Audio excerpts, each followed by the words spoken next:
Hello, it's Alex and welcome to Hey Little Thrifter. I'm bringing you another Nightmare Queens video where I talk about horror from the 1970s, 80s and 90s written by women, and today I'm going to be talking about The Making of a Monster by Gail Petersen.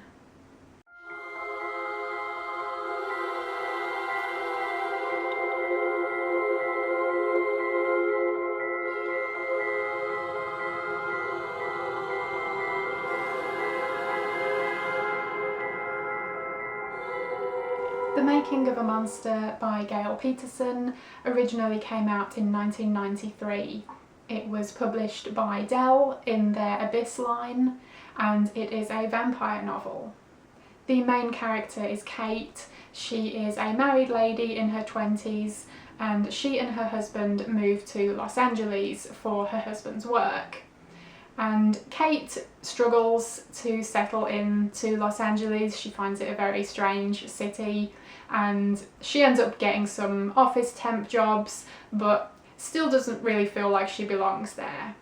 She feels pretty directionless in life, and eventually she decides to try out acting classes in the hopes that that will give her a sense of purpose and something to aim for. So at these acting classes in the evenings, she meets a guy called Justin who is very attractive and very mysterious, and Kate quickly becomes obsessed with him and can't stop thinking about him.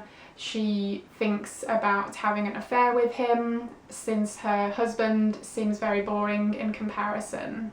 So Kate and Justin finally have some time together, but what Kate didn't bargain for is that Justin turned her into a vampire.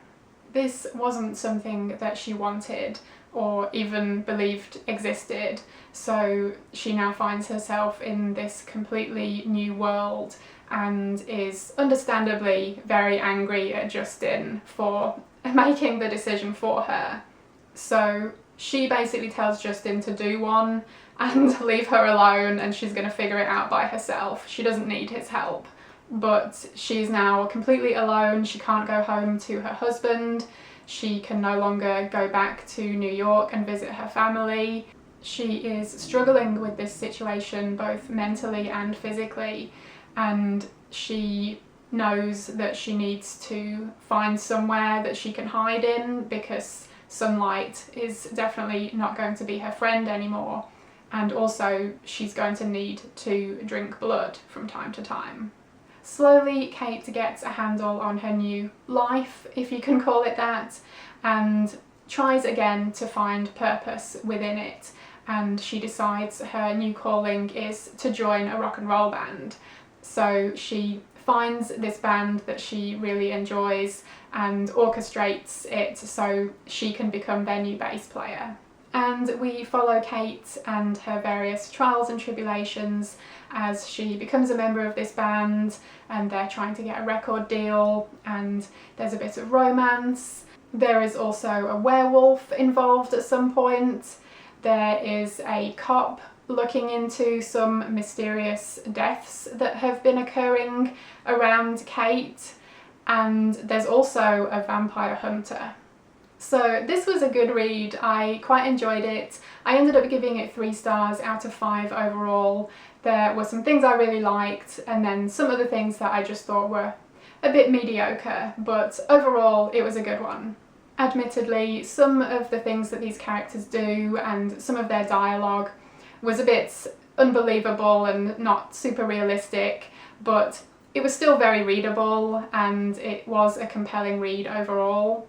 One thing that I was really hoping for in this book was some of Gail Petersen's insight into the music scene, because she was in a band called the Catholic Girls. So since a good portion of this book is about Kate joining a band and navigating the music world in Los Angeles, I thought there would be a lot of maybe Petersen's own experiences kind of told within this story, but unfortunately that didn't seem to be the case. I think the music aspect of the book felt very surface level to me. and didn't really have any unique or in-depth experiences that I was expecting, or at least hoping for. Another thing was, this book does contain various things you would expect from a vampire novel. There's some romance, there is some action, and some blood-sucking, of course. I feel like it never really went far enough in any one particular direction, so it did leave me wanting a bit more. But one of my favourite things about this book was actually the way she wrote about Kate's experience in becoming a vampire and the psychological and existential aspects of that. You know, she's now navigating this completely new world to her that she didn't even know existed, and she goes through many different emotions, and not only trying to figure out the practical sides of being a vampire, but also the mental and emotional sides too. I found all of those sections where we're in Kate's head really interesting and really well written. So yeah, I would say they were my favourite parts of the book. So while I thought the story meandered at times, it did have some interesting and unique things going on. Overall, it was a good, enjoyable read, and I gave it 3 stars. As I mentioned before, Gail Petersen was in a band called the Catholic Girls, which she founded in 1980, and The Making of a Monster was her one and only novel, I believe. Let me know if you've read this one and tell me what you thought. Thank you ever so much for watching. I hope you enjoyed it, and hopefully I will see you again in my next video. Bye!